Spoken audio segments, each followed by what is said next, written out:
Fueling our sun. This large circle represents our sun.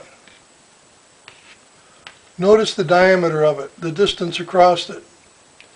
865,000 miles. It is huge in size.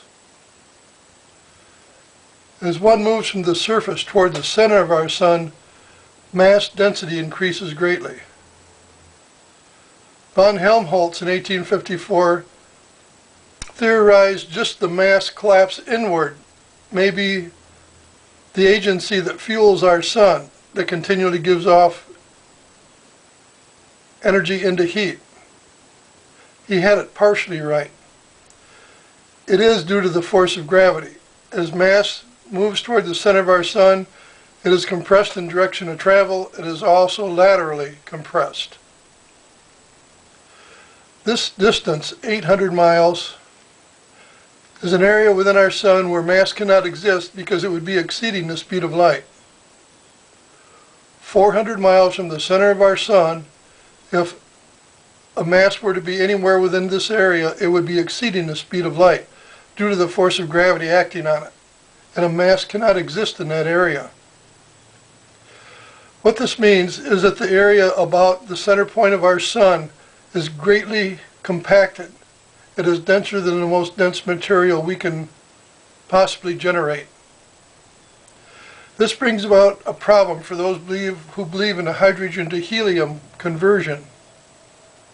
There is no way for hydrogen to migrate from a less dense area, where the greatest volume of our sun is, toward an area that is of greater density. If there were great amounts of hydrogen in this area, they would not remain here, but they would migrate outward, not inward. Also, if there were the great amounts of hydrogen to helium conversion, as is supposed, there would be an area within the center of our sun now where there would be a residual of this action having taken place over many thousands and millions of years, meaning that the hydrogen could not migrate through it. The present concept of hydrogen to helium is invalid. Notice this value, 13,903 years. This is the time difference in absolute physical time between the core point of our sun and its surface. This small pie-shaped area in green represents Earth. There's only a 15.4 day difference between the center of Earth and us. Notice the great difference. This difference represents energy. Time is able to be transposed into what we call power, or ability, or how quickly work is done. Our sun expends 665 pounds per second of mass into gravitational waves. Earth expends only 0.00444 kilograms a second. There's a huge difference between these bodies. But what I would like you to notice is this red area. These small red circles represent the diameter across our sun. There could be 1,081 of them lined up side by side across our sun. Now, we're going to take a look at planet Earth and see what this means.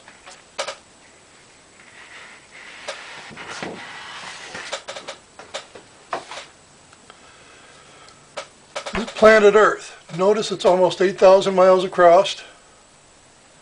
It has the same value inside as the sun. There exists an area where mass cannot exist because it would be exceeding the speed of light if it were to exist there.